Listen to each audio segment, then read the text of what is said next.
Today, we're going to be talking about prejudice and stereotyping and discrimination. This chapter is a longer chapter, given its relevance, and I'll be having two different presentations on this chapter. We spent 2 weeks of this on class. All right, so if you think about how human beings make sense of the world just from being little kids, and if you've ever been around little kids, and you watch how they start to develop their schemas, going back to an earlier chapter, you realize that at a very early age, some of the most basic categories children start to put people in terms of order to predict their behavior includes sex, race, and age. Those are background factors that are typically readily identifiable and starts the whole process of sorting and making sense. So if you think about going back to social cognition chapters, this is something that we as human beings all do in terms of trying to understand our world and predict it based on factors that we can see. Again, there's a lot of problems with this because in being the cognitive misers that we are, we just take shortcuts and don't want to think too complexly about groups that we don't identify ourselves as being a part of.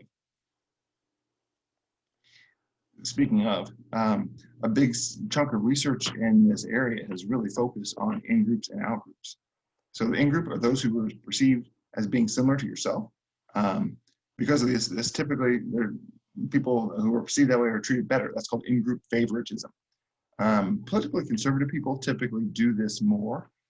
As the research continues into why some of those political factors make a difference, I think probably one of the things that will be discovered is that in terms of personality factors, openness is more of a characteristic of people who identify as politically liberal.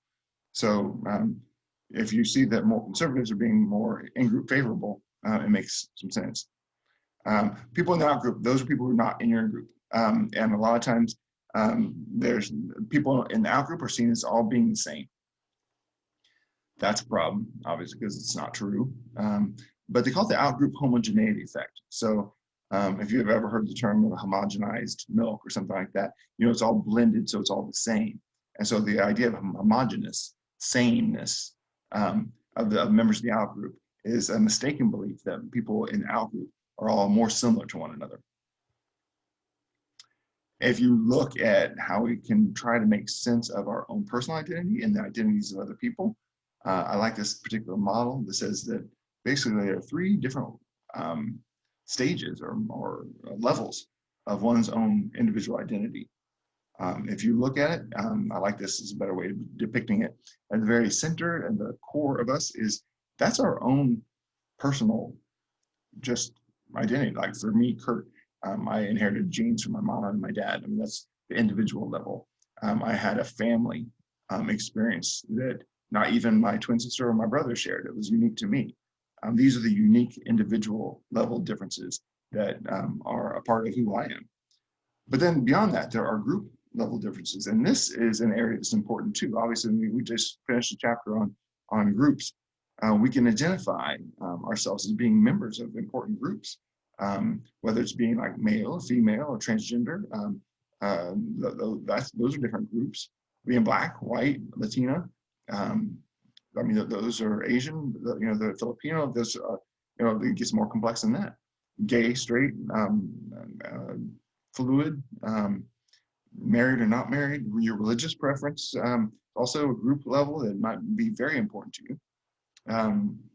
Where your country is, your age group. These are all factors that allow for differences and some similarities. So it's kind of the middle area between like the individual is all unique. The middle allows for groups that we identify with. Some we share things with, some but we don't share everything in common with. And then the outer layer is the things that are common to us as human beings. Our ability to use language, symbols, having self-awareness, red dot on the forehead, and being able to realize that's me, and just being human beings, basically. I like this when you start thinking about how the differences and similarities among people play into some of the stuff we're going to talk about. There's problems with having prejudice against what's considered to be an out-group or towards any group, period. It's a judgment based on the group membership and not on the person and on their actions. So it says, because you're a member of this group, this is true for you. Obviously, that's not going to be right. The variability within a group is enormous. So that out-group homogeneity effect really screws us up. I mean, it's the opposite of that. It doesn't recognize the variability within a group.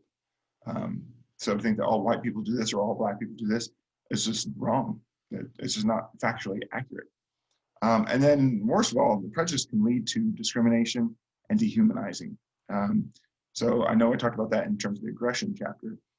If we're able to take any out-group member and see them then as less human, that really increases the likelihood that we're not going to treat them as well as we treat members of our own in-group, and may actually even be aggressive, cruel, and oppressive in that situation. These are the different forms of prejudice that I'm just going to briefly identify. Hostile and direct is pretty straightforward. That's the traditional racism that you see spoken out loud. There's also hidden prejudice and racism.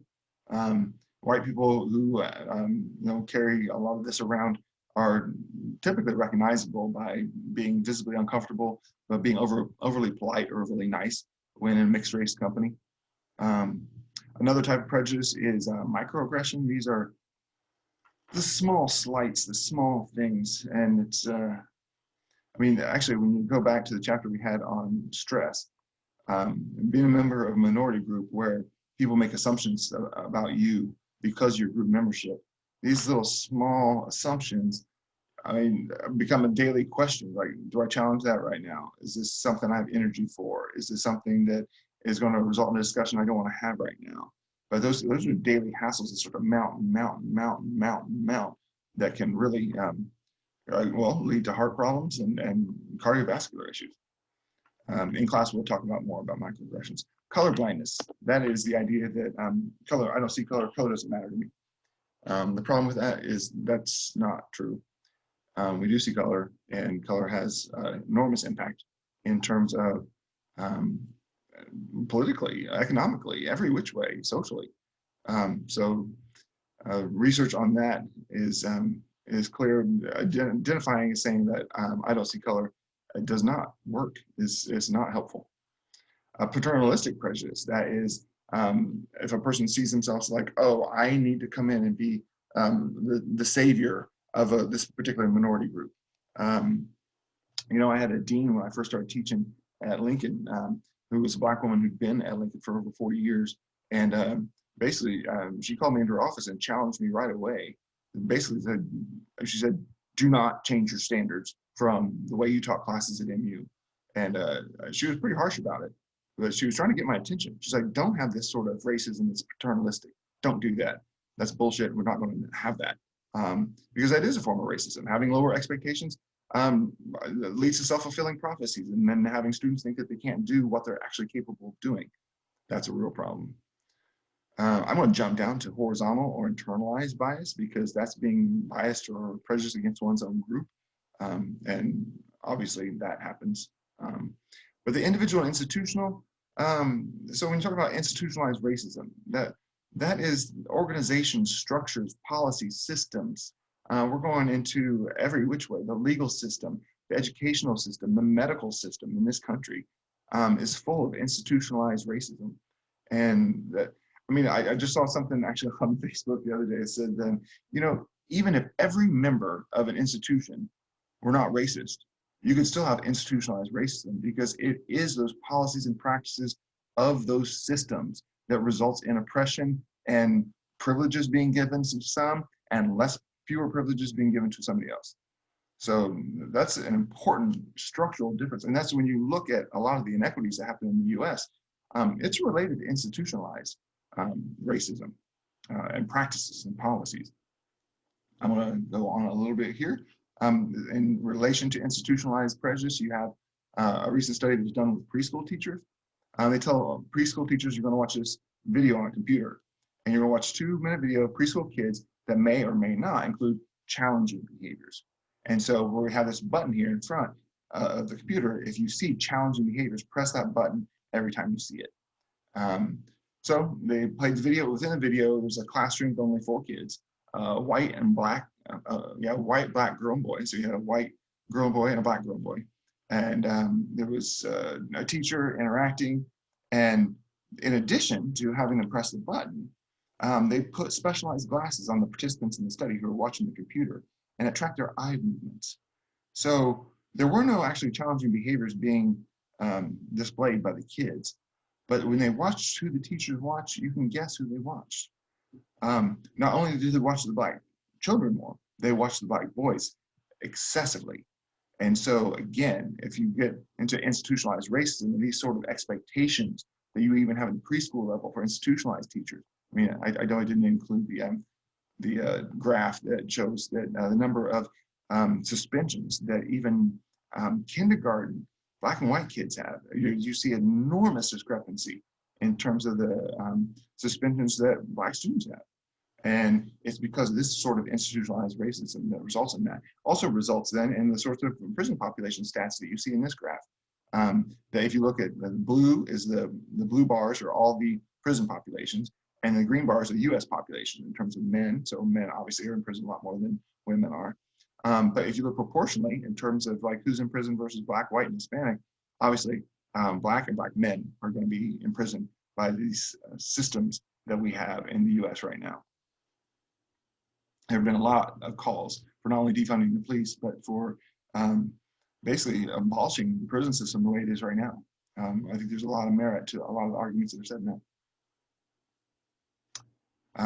Let's see. Okay, so now we're going to talk some about the roots. Where does prejudice come from? So I want to talk first about cognitive, because I don't have an extra slide on that. Our thought processes, stuff that we've been talking about all semester. We're cognitive misers. We don't want to think complexly about the world, so we don't. So we use stereotypes, schemas. They're simple, not complex. That's one of the basic roots. I mean, and it's a condition of human thinking that relates to that. Doesn't mean that we always have to do that, but I mean, it's the human being is set up and biologically to simplistically try to predict the world and being a cognitive miser. Confirmatory bias is just looking for evidence to support your already preformed beliefs. We've talked about that in many cases. We're not going to talk about vivid examples or illusory correlation, but we also have conformity, going along with the larger group. If the larger group is demonstrating prejudice and biases and racism, following along with that larger group, something that sometimes happens, that used to happen a lot more with homophobia. That guys just generally, and a lot of women too, were really, it was kind of a norm just to be derogatory against gay and lesbian LGBTQ people. But the basis of most prejudice is going back to learning theory. I know I've introduced these ideas several times throughout this chapter, throughout the whole semester, I'm sorry, that are associations that we form through classical conditioning. And this can happen just non-verbally, even with a parent. I mean, if you have a white mom with a kid and a black guy comes up and she clutches her purse closer to her, you could have a non-verbal 4-year-old, 3-year-old child there who doesn't even know what's going on, but senses this alarm and fear bodily, and then will make that association that it's just classical conditioning. It's one way these prejudices and racism is learned. Others through operant conditioning, espousing the views that you hear at home and then being supported, encouraged. Yeah, that's right. Yeah, right. Or punished even for saying things that are not prejudice. And the big thing, observational learning, what we see in TV, on social media, in churches, in schools, at home, watch and learn. Obviously, the biggest source for most of the prejudice that we all come up with. There are some that argue that there are some personality factors that relate to prejudice, and there seems to be some evidence supporting that. One is the authoritarian personality style. I don't know why. When you look at psychological disorders, this isn't included among the disorders because we have other personality disorders that, like narcissism, that are identifiable as disordered. But in this situation, authoritarian, you see someone who is very submissive to authority, and they value being obedient. They value traditional religious and moral norms, and they think that punishment should happen to, quote, the bad people. But then who are the bad people? Typically people who are considered to be in the out group.